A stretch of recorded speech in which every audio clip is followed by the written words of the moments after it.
Assalamualaikum, selamat berpuasa. Berjumpa lagi dalam 30 hari bersama air tangan Haliza Maisuri.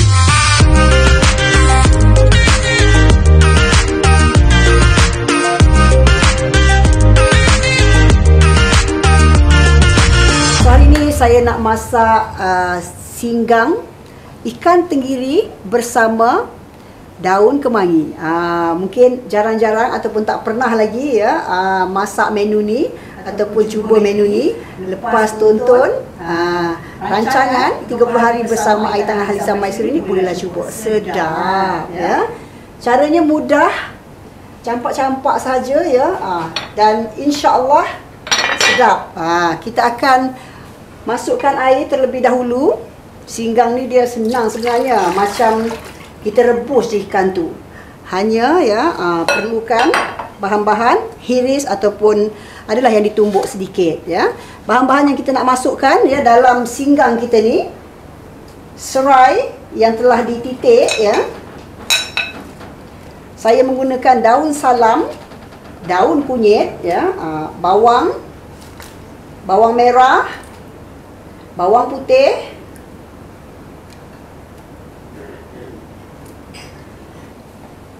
dan ini bahan penting. Kalau tidak ada lengkuas dekat dalam peti ais ataupun di dapur anda, tak jadilah singgang tu ya. Lengkuas ni cukup penting ya. Asam keping, belacan dan cili api kampung. Kalau katakan tak tahan pedas ya, biarkan masukkan bulat-bulat. Kalau kita mak-mak ya nak makan pedas, nanti kita boleh picitkan. Takut-takut ada anak kecil tak tahan pedas kan. And then kita masukkan pula ya cili yang dah ditumbuk bersama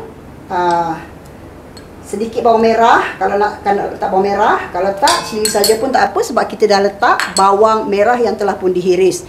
Dan ibu kunyit yang telah ditumbuk ya, ibu kunyit yang telah ditumbuk, jangan banyak sangat. Kita akan masukkan nenas ya, masukkan nenas. Kita akan hidupkan api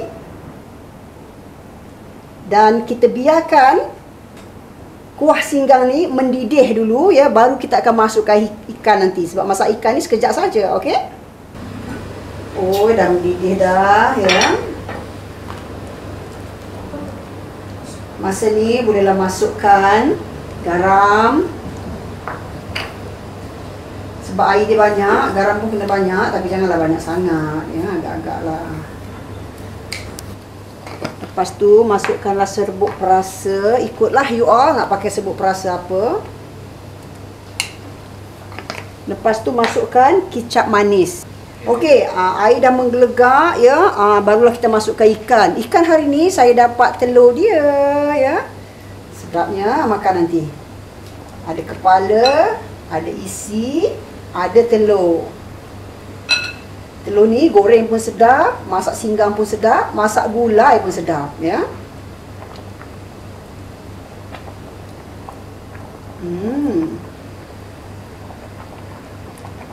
Nak kepala dia ada, nak telur dia ada, nak isi dia pun ada. Dan kita masukkan tomato. Kita bagi ikan tu masak, tutup sekejap ya. Siap dah kita punya singgang tenggiri ya. Okey, kita tutup. Tunggu kita masak saja ya. Garam apa semua insya-Allah dah cukup. Jom kita tengok agak-agak dah masak ke belum. Wah, singgang tenggiri daun kemangi kita pun dah masak ya. Sebelum hidangkan, dah namanya tenggiri daun kemangi, mestilah kena ada daun kemangi. Daun kemangi ni ya, kalau belum pernah cuba, cubalah. Kita makan buat ulam ataupun masukkan dalam singgang, masya-Allah. Nanti ya, mulut kita pun akan berbau wangi ya. Puasa-puasa ni elok sangat makan ya. Jadi inilah ya rupanya singgang kita. Boleh matikan api. Singgang tenggiri, daun kemangi, air tangan Haliza Maisuri pun dah siap. Selamat mencuba dalam rancangan 30 hari bersama air tangan Haliza Maisuri. Okey, bismillah. Masya Allah beratnya ya.